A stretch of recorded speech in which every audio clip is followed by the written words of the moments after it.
Hi there, so today I'm going to be talking about ways to lower your overall food costs for your through hike.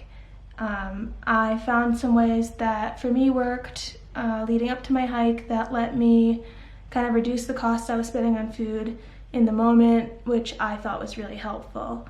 The main way I did this was through sending resupply boxes. I didn't send them everywhere. There were some towns that had really good stores to resupply in, and there's definitely the ability to go the entire hike without resupplying via resupply boxes, but there are some towns that were a lot more expensive. You'd get a jar of peanut butter like this size and they would charge you $6 for it, or a packet of tuna that is normally $1 in the store. You'd have little convenience stores that were charging $3 or $4 for just one packet. So a way I found that really made it helpful to keep my food costs low was, I researched a bunch of these places and found the towns that would be cheap to resupply in and the towns that would be expensive to resupply in. And I sent resupply boxes to the more expensive towns. And like I said, you don't have to do that, but it's just going to be a different type of cost you're facing when you're getting to town and the stores are limited.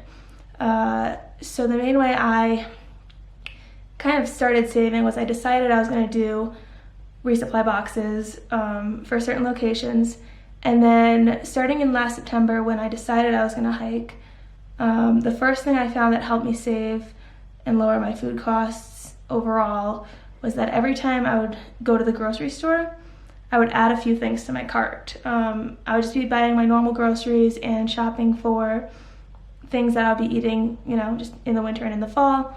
And each time I went, I would throw a few things for my hike in the cart, and you didn't even notice the cost. It was maybe $10 more a week. But by the time April came around and it was time to leave, I had pretty much all the food for my resupply boxes ready to go, and it wasn't a bulk price at once. So if you're thinking of sending boxes, I highly recommend just, making a list of the foods you're going to eat and like, and starting to add them to your cart bit by bit. I did that with things like pasta sides, the rice ones, the noodle ones. Those are really easy because they're just like $1 each at the store, but you'll find that some towns have them for a lot more than that. So that was easy to get beforehand. Mashed potatoes are really easy to do with that method as well. Things that don't go bad. You'll get sick of these really fast. So I would get gravy packets, and these are like kind of just add water types of packets, and they go really well with mashed potatoes. But these are also really good for thickening like anything. So things like that, oatmeal, chocolate, anything, peanut butter that I could get that wouldn't expire or wouldn't go bad over the winter, I would just slowly start adding to my cart. And it really made a big difference for me when April came around, having all of it there and not having to worry about how much it was going to cost to put together all these boxes. A secondary thing I did to help lower the price was I bought a vacuum sealer. This was probably around like $90 to $100, I think.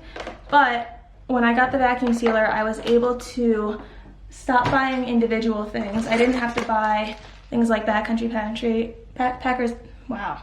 I didn't have to buy things like Backpackers Pantry or Mountain Houses in the individual servings that are like, this was like 11 bucks or something.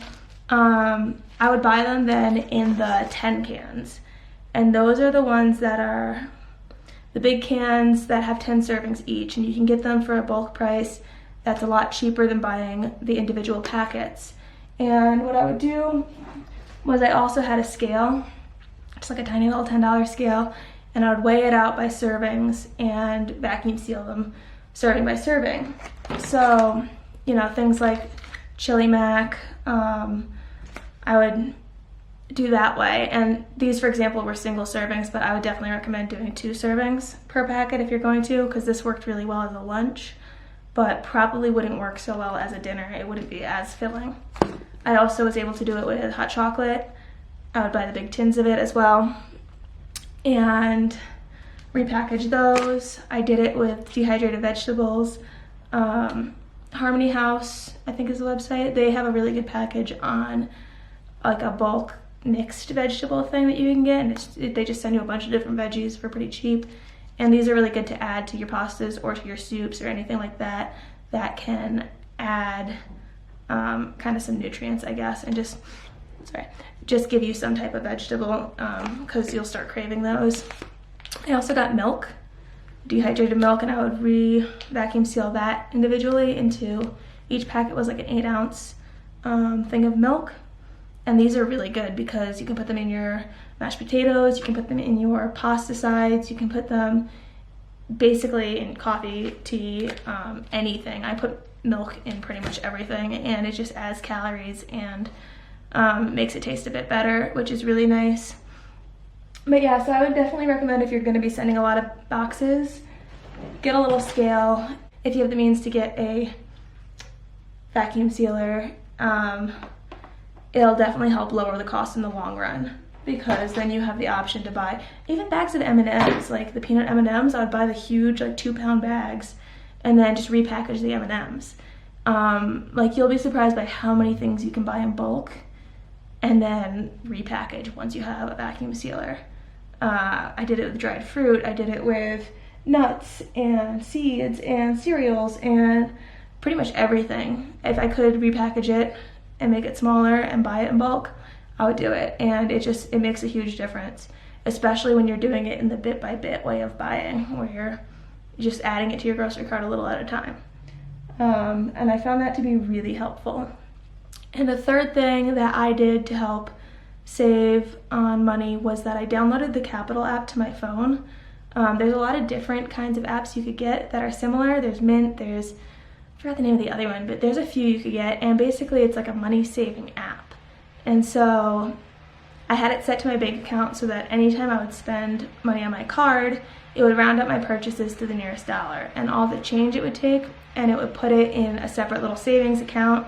And I didn't really notice the money going because it was just change at a time. But when it came time to Thruhike, I had this nice little savings set up where if I reached a cost that I didn't expect, or if I needed to add up food or do anything and I didn't, foresee that being a price, I had this little set of money saved away that I didn't even notice myself saving, and that was really helpful to just have as a buffer.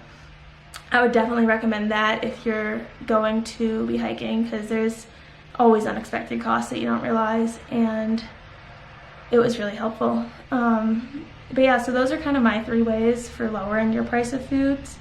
1, start buying them in advance, bit by bit. And 2, if you can get a vacuum sealer, buy them in bulk and re-vacuum seal them really into serving sizes. And 3, download an app to your phone that can let you slowly save up little bits of money without you even really realizing it. And by the time it comes time for you to hike, you'll be in a better spot in terms of preparedness. You'll have a lot more put together and ready to go, and it'll really take off a lot of the stresses. And I mean, as much as sometimes you get to town, and there was a lot of times where I'd get to town and I'd get my resupply box and I would add foods to it. I'd add a block of cheese or whatever I was craving, but the staples, the meals, the main snacks, things like that, it was just kind of nice knowing that they were there waiting for me, and that wasn't a price that I was going to have to pay getting into town. And it was nice knowing that the money I had wasn't going specifically to food each time, and that I had taken care of that and thought about that over the winter leading up to my hike. Yeah, so if you're planning for your 2018 hike, I guess now is a good time to, start doing that if you're thinking about it. I'm probably also going to make a video following this one that goes through where I resupplied, because I know some people are interested in resupply boxes and sending them, and it was kind of a struggle for me. I did a lot of research onto where I should send my boxes, where the towns would be the most expensive, where they'd have the most limited selection of food, and maybe it would be helpful if I went through my boxes and said where I sent them to, if it was a good thing that I sent it there, or if I could have done just as well not sending it. Because like I said, there's food options in every place, but some of them are really expensive. But there were also some towns where I probably didn't need to send a box. So I think I'll do a video on that. And then I might just also do one on like a cheat sheet of like addresses to send your stuff to. So town by town, where I sent my stuff to and where the addresses were. Because I found that when I was hiking, a lot of the things I ended up sharing were photos of addresses. Because I had written down a chart of the addresses for each place in each town, and that seemed to be what I was sharing the most. So if it's helpful, I can make a video on that as well. But yeah, this is just like a quick little video I thought of ways to save on your food prices. Hopefully it's helpful. If it's not, sorry, but figured I'd share it. Alright.